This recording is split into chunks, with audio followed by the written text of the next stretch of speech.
Hello, hello. So I'm back. This is part 2 of Addy's Rag Quilt. And I think we left off the other morning. I was talking about selvages and that you want to cut them off. I hadn't cut them off of this strip yet. So I don't know if you can see on here, this line, how this is really tight. And then you can see more of the fabric color from the fashion fabric side coming through there. So on this side you can't tell it as much, but on this side you can. So this piece right here is your selvage, and it runs the length of your fabric, which is not the crossways. So if you've got it on a bolt, you say I want 5 yards, this is going to be 5 yards long because it's the length of the fabric. And sometimes you can leave it on. I never do, but especially for rag quilting, you don't want to leave it on, because it won't shred. Like, it's woven so tightly there that if you cut it and wash it and everything, it's pretty much gonna stay just like it is, except it's gonna be in a strip. So you wanna make sure that you cut that edge off before you try doing your snips to rag quilt it. So I'm gonna do that now. Just gonna cut that little edge off. Wanna make sure that it's straight, so I'm gonna use my ruler and line those edges up. So I cut a straight strip off of there. And you don't really have to cut off any extra. You just want to cut that off. And I'm cutting it all the way through because the white had it on it as well. So now the next thing we're going to do here is I'm going to make, this is a 4-inch strip. So I'm going to make a seam right down the center, so 2 inches from each side. And I'm going to use my big girl over here because I already have that marked on the arm of my machine, a 2-inch mark. So I'm going to use that to make the seam. So we're going to move this away. Give me a minute to get over here because I have an obstacle course of cords going on here. And I need my fancy dancy seeing glasses. So we're going to put this in.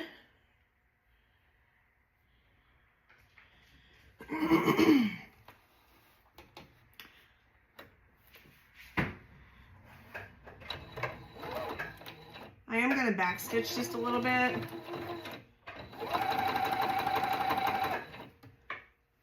And I don't know if you can see on here, I've got a piece of paper taped on that 2-inch mark.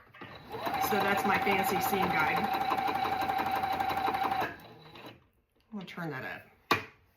I can adjust the speed up here and on the foot, just to make it go a little faster, since all we're doing is straight stitch.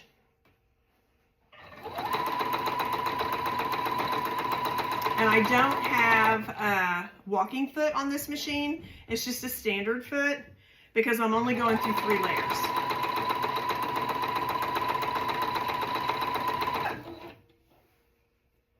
And when I stop, I'm just making sure that all 3 of my layers is lined up.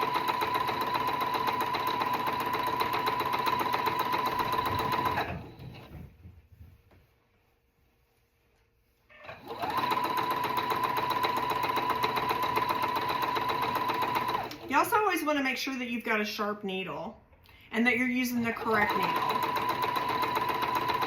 There's needles for different types of fabric. Sharps or pointed needles, those are for woven fabric. And a rounded needle is for knit fabric, because a sharp needle will poke right through the fibers of your knit and can cause it to have holes in it. Where a rounded needle will move the fibers to the side and then it will go in. So that's an important note to take. Also, say you're sewing denim or something like that, there's different thicknesses and weights of needles. So you would want to use a heavier needle to sew denim than you would like even this flannel. I usually use a number 12 for most things. It's just kind of a standard. They also make universal that'll go about either way. But the important thing is if you are using knit, you definitely want to use a knit needle. Okay, now we're going to move back over here to the little machine. And my obstacle of cords here again.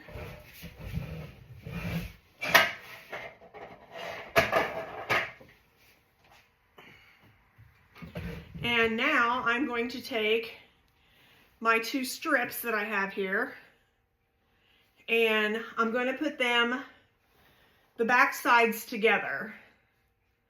So here's the front, here's the front. Normally you would put the fronts together because you're going to hide your seam. On a rag quilt, you're going to put your backs together because you want your seam to be on the outside, not the inside.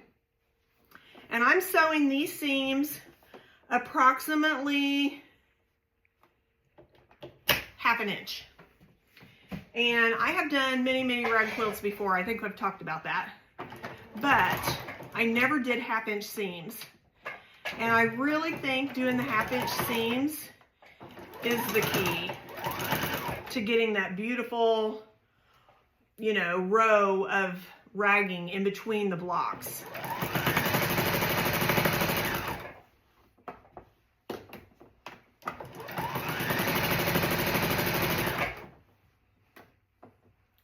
This machine doesn't have a speed control on it, only my foot.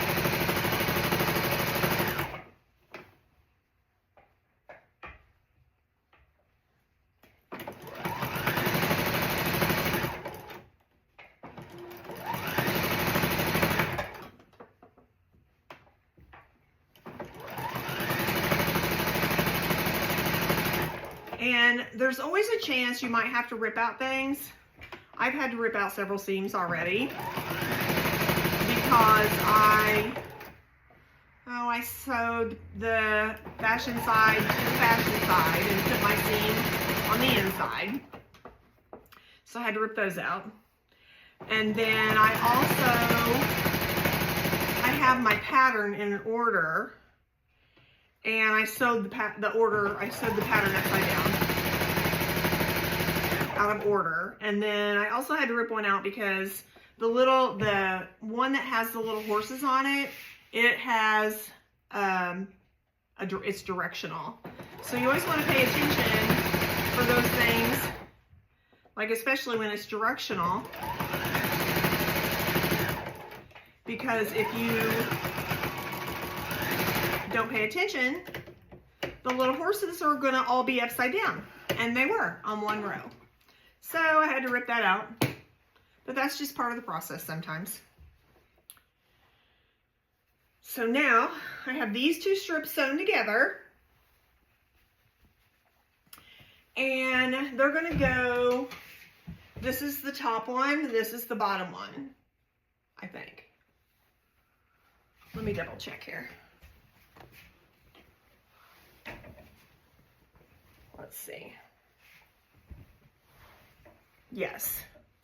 Okay, so this is the top one, the like periwinkle. We're going to call that periwinkle. That's the top one, and then this pink is the bottom. So now I've got, this is uneven, so I need to even that up. I'm going to do that here on my little cutting board again. So I'm going to line up my row with a line on my cutting board so that I know it's straight. I'm going to open that seam just so it lays flat. So this one's lined up there, and this one's lined up down here. And now I'm going to look for that salvage edge, because I don't want that on there. It's not going to be any benefit to me at all. So get that straight.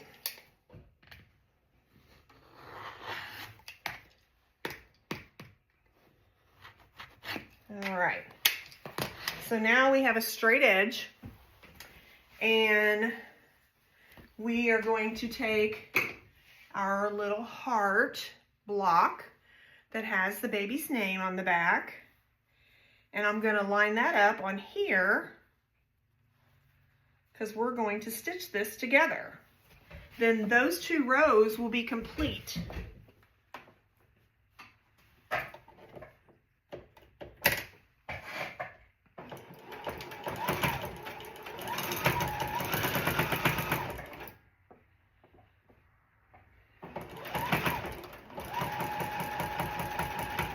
Make sure when you're sewing over your seams that are opened, that they are open and laying flat. I'll show you an example of that.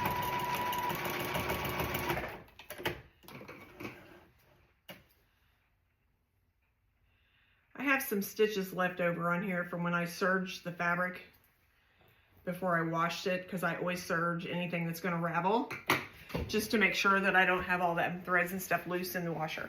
So I finger pressed this open, and then I sewed it flat. Now we're going to take this strip and we're going to add it to the other 4 pieces that we had going over here. So we have this block, this section of it. We need to add this to it. And I need to make sure that I have wrong side to wrong side again. Just like this. And to make sure that I don't have, like, this may not come out exactly the same length, because I really didn't measure the lengths on anything when I cut these.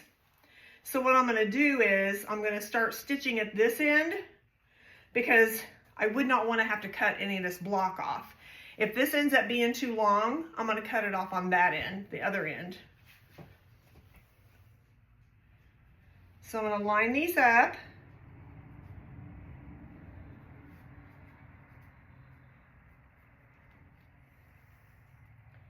Just like this. And we're going to run this seam together real quick.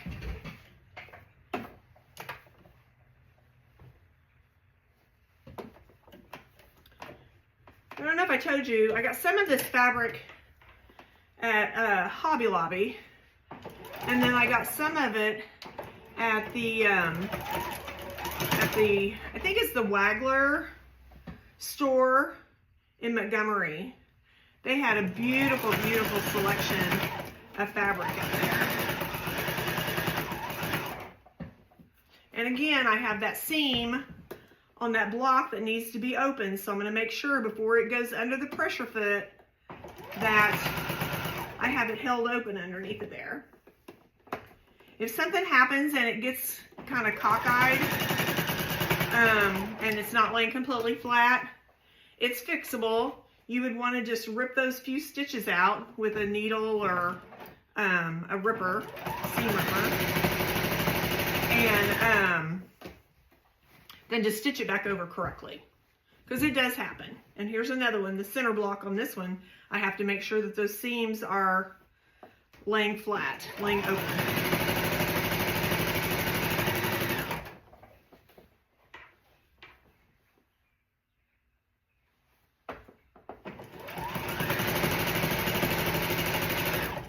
And again, I'm doing 1/2 inch seams, which makes a huge amount of difference. I don't think I have any of my older quilts to show you the difference. I think I've given them all away. And Sarah has one too, but I think it's at her house. To show you what a huge difference a 1/2 inch seam makes compared to a 1/4 inch seam. Now, say you don't really want that full fluff on yours. I mean, it almost has a Chanel look to it. If you don't want that and you just would like to have the country, kind of a country rustic ragging look, then you would still probably want to do a 1/4, or like, I would do at least 3/8 of an inch. You could still do a 1/2 inch if you wanted to, but then instead of making your snips so close together like these are, you would just make them a little bit farther apart. So that way when it rags, it's gonna still fray out a little bit, but you're gonna see the actual fabric in there. And that's gonna give it more of a country rustic look than the real soft Chanel look that this will have.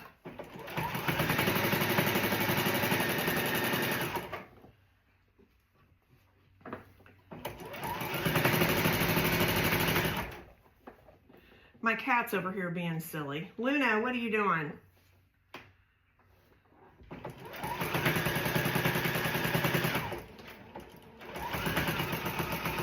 Okay, we made it to the end.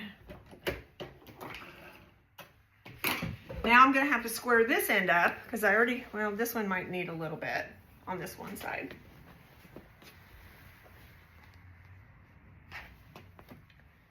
Let me get this lined up here.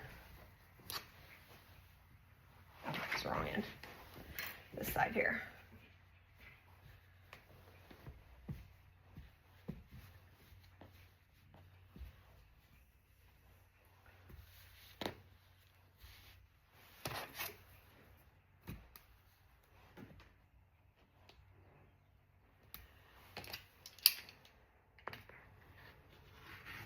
I really wanted to sew last night, but I didn't get home till late. I had some errands to run after work, and then I went straight to Bible study. And so I thought, well, I'll do some sewing in the morning. Well, and the morning came, and we had lots of thunder and lightning this morning. And like I had said before, I do not fire up my machines whenever it's lightning because I don't want to risk them getting hit by lightning.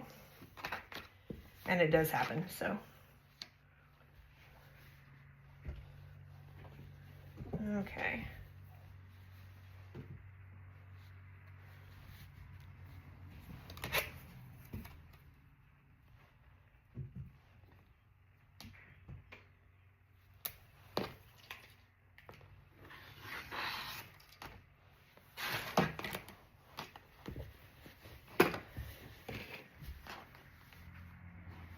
And I'm going to square this end off too.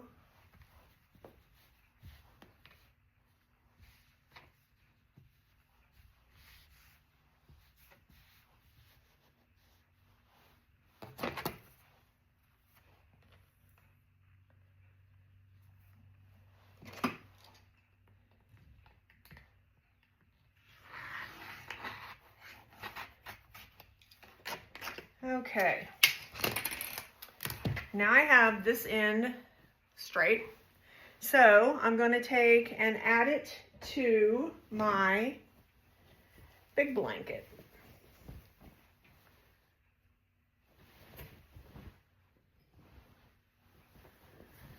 And I always start on the end that has the square block, because if I have to do any trimming, I can do it on the other end.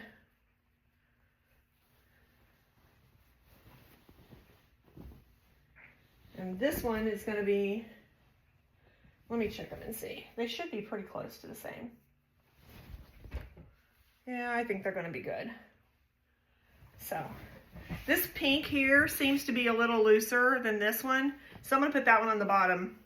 Because with the walking foot on it, it tends to want to hold the top one back a little bit. So that way we won't come up short on the other end. And that's probably as far as we'll go today in this video. So you can at least see all the pieces when it's put together. And then I'm going to work on doing some of the fraying, the snipping. I'll show you that. But it takes a little over an hour to do a whole row of down and back. And I don't think you want to sit with me through that.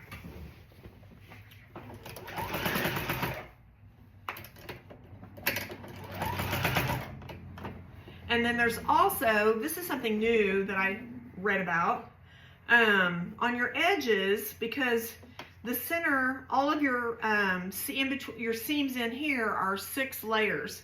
But when you get to your outside edge, it's only 3 because you're not meeting that up with anything.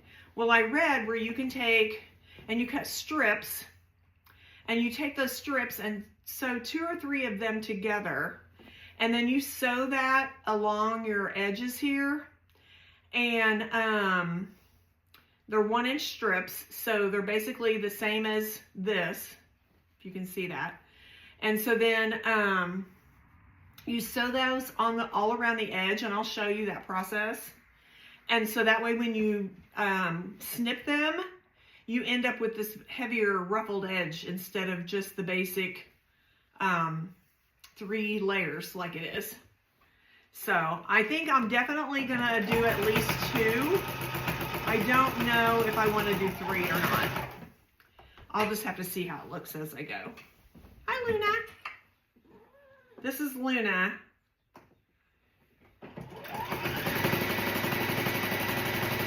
She's always ready to help wherever I'm doing, because she wants me to get done, so I'll go sit with her.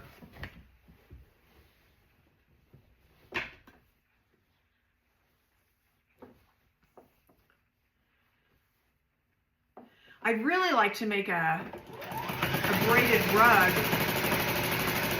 I've been watching some videos on taking jelly rolls, which is rolls of fabric, generally 6 to 8 patterns. There's 40 strips in a roll. They're 2.5 inches wide, and you can use them to do quilting or all kinds of things. And I'm just kind of fascinated with the whole rug situation. You take and put a piece of batting in there, and you fold it like you would bias tape, and then you sew all those strips together, and then you start making a rug. And I just think it'd be really cool to make a rug out of these fabrics. The people that have been doing it for a long time make it look so easy. Okay, Luna, she's moving my phone. They make it look really easy, but the people that are just starting out doing it, it tends like it's rippling, and they're having all kinds of issues. So I don't really want to spend a lot of time ripping it out if it's not right. So I did see where some ladies were doing just rectangle rugs, where you just take your strips and sew them together, and then you put a binding on each end, which looked kind of cool too.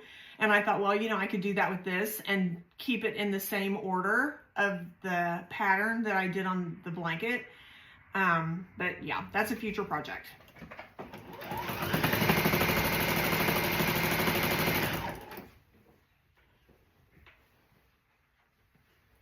I need to make sure that my ends are still matching here.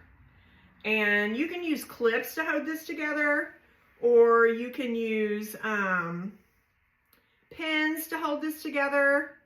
It's just so bulky. I'm just kind of doing it as I go.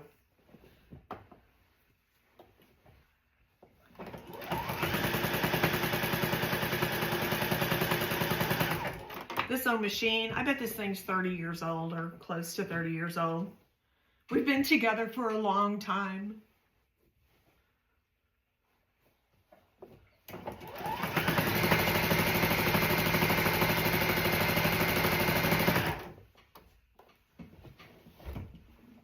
We're getting close down here, so I got to make sure that my ends meet up, because I don't want to be having to cut off anything on these.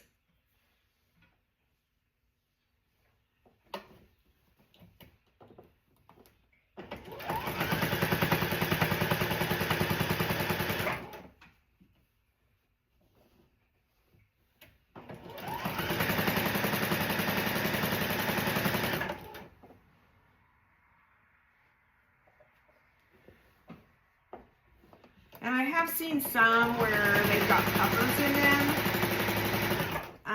Don't beat yourself up too bad if that would happen, because it can easily happen when you're using this kind of fabric.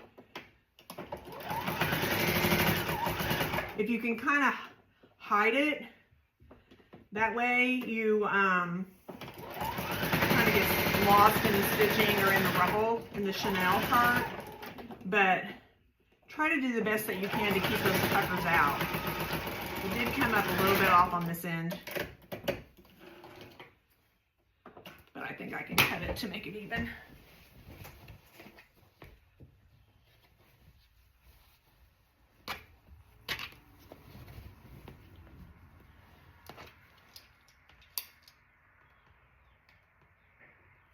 I'm not going to worry about it too much because the ruffling and the binding that I'm going to put around the edge to make that extra ruffle will kind of hide some of that too. All right, here we are. Make sure I've got it right side up. This is the quilt. I don't know if you can see all the way to the bottom. I'm not very tall. Well, maybe I can stand on the chair. Don't tell my daughter. I'm not supposed to be climbing on things because I tend to fall off. So here it is. Now, I am going to show you before I go off for today, or sign off for today, how I snip these. And honestly, I usually sit in bed and do it when I'm watching TV or listening to the TV. So I took the cover off, the sheath off. There's a little thing here that holds these closed. I'm gonna pop that apart. So when it this way. So like with your scissors, your hand movement is you're constantly opening them and closing them. These open on their own. So you're only making the closing motion. And let's see, I already did that end. So here we go. I like to work from left to right. That's definitely a personal preference. And you always want to start in about 1 inch. So that way you've got room for your other seam to go on here and you're not interfering. It makes it easier when you're stitching. So, and I start on the seam side that's closest to me. So I'll make my first snip. And then the reason I like working from left to right is because I can see how wide my snip is before. And then I just go through here like this. And I can feel it pushing up against that seam right here. But when it snips just the right amount, leaving just enough gap so you're not into the seam. Just like this. All the way. You go all the way down, all the way back. Now when you come to one of these seams, one of your flat seams, you want to clip as close as you can to the seam on both sides.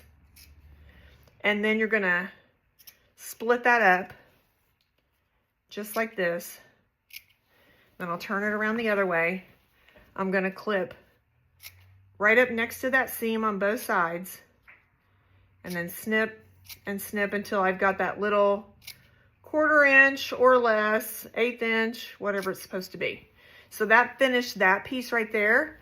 Then when I do this side, this open side, this direction is just going to stay the same direction as you were doing with your other ones. And see, when I do it that direction, I tend to get them wider, farther apart for some reason. I don't know why. So then I'll just start going like this all the way down. So that's where we're going to leave off today. I had hoped to get more done, but I don't want to make it boring. So I'm going to work on all these snips. I've got some of my 1-inch strips cut already. Here, I've cut up a bunch of 1-inch strips to go around the border. So what you'll do basically, and this is what it said, was, and I just took scraps because it's not going to matter because they're going to be cut anyway. But I cut them all 1 inch. And then it says to take them and baste them together. And again, I haven't decided if I'm going to do 2 strips or 3. But you baste these together. Then after you have them basted, you're going to come back to your edge and you're going to line them up on your edge like this. And then sew on that basted line. And then you're going to come back and snip these along with your edge. And it's supposed to make it look really, really full. So we'll see how that goes. But I know I have lots more to cut because this thing's pretty good size. So anyway, I'm going to leave for today. I've got feeding and some other things I've got to get done. But when I get more strips cut and I've got the rest of the ragging done, I'll be back and we'll see, you know, how it looks from there. So it's good seeing you all. Have a good evening. Hopefully it stays dry. It's been raining lots, so hopefully we can make it through the night without any thunder and lightning. The yard is pretty saturated at this point. So have a good evening, and until next time.